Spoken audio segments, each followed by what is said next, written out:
4,000 share है at the rate of 69। तो मैंने तो काफी ऊपर के रेट में ले लिया, तो अभी मैं क्या करूं उसमें? होल्ड करूं या फिर कितना समय और देना चाहते हैं आप अभी नीरज? लगभग 6 महीना देना चाहते हैं। 6 महीना देना चाहते हैं, चलिए ठीक है। जी मैम। गौरांग, आप चाहें तो सेक्टर स्पेसिफिक सलाह भी दे सकते हैं अगर कवरेज में नहीं है। बाकी के लिए मैं अक्षय से भी एक बार लेवल्स ले लूंगी स्टॉप लॉस के साथ, बताइएगा।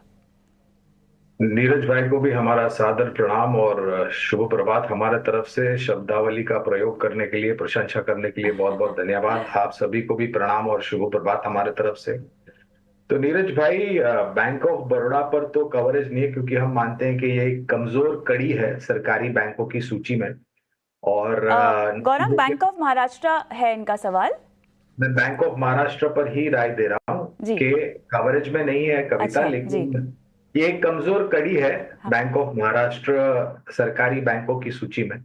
और हम ये भी मानते हैं कि नतीजों के आधार पर मेरे ख्याल से इतना उत्साह आपको देखने नहीं मिलता।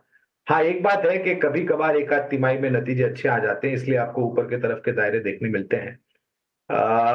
विशेष रूप में तो टिप्पणी नहीं कर पाएंगे नीरज जी, क्योंकि कवरेज नहीं है। हाँ, लेकिन अगर आप परिवर्तन की विचारधारा रखते हैं तो हमें लग रहा है कि निजी क्षेत्र की बैंक में एक बैंक है जिस पर काफी लंबे समय से हमारी खरीदारी की राय है और इसी भाव के आसपास है, आईडीएफसी फर्स्ट बैंक। अगर आप चाहे तो यहाँ पर परिवर्तन कर सकते हैं, अगर आपको ये ठीक लगता है तो। लेकिन मैं इतना बिल्कुल मानता हूं कि अगर आप परिवर्तन करते हैं तो लंबी अवधि में जो छोटा सा नुकसान आपको बैंक ऑफ महाराष्ट्र के निवेश में हो रहा है उसकी भरपाई तो हो जाएगी, और अगर आप लंबी अवधि के लिए निवेश करते हैं तो शायद आपको एक अच्छा खासा मुनाफा भी मिल सकता है। लेकिन ये आपके ऊपर है कि आपको परिवर्तन करना है कि नहीं करना है। चलिए, तो यहाँ पर निजी क्षेत्र की ओर आपने इनको सलाह दी है, आईडीएफसी फर्स्ट जो है आपकी रिकमेंडेशन है। लेकिन झटपट एक बार मैं अक्षय से ले लेती हूँ सवाल। अक्षय, बताइएगा, 69 की खरीद है इनकी बैंक ऑफ महाराष्ट्र में और 6 महीने का नजरिया ये रखना चाहते हैं। जी, हल्का सा दबाव है बैंक ऑफ महाराष्ट्र में, तो शॉर्ट टर्म वीकनेस है। अगर आप लेवल्स को प्राइस चार्ट बेसिस फॉलो करेंगे तो 55 एक बहुत ही इंपॉर्टेंट स्तर या सपोर्ट रहेगा बैंक ऑफ महाराष्ट्र के लिए।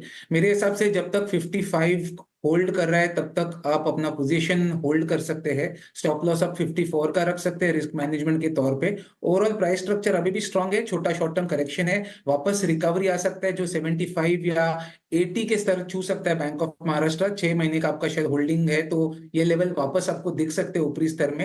80 ब्रेक करता है नहीं, ये बहुत बड़ा चैलेंज रहेगा क्योंकि वो टेक्निकल लॉन्ग टर्म ब्रेकआउट रहेगा, तो वहां पे एक वापस इसमें रिव्यू लेना पड़ेगा। पर फिलहाल आप 54 के स्टॉप लॉस से 75 से 80 के टारगेट के लिए बने रहने की रिकमेंडेशन दूंगा।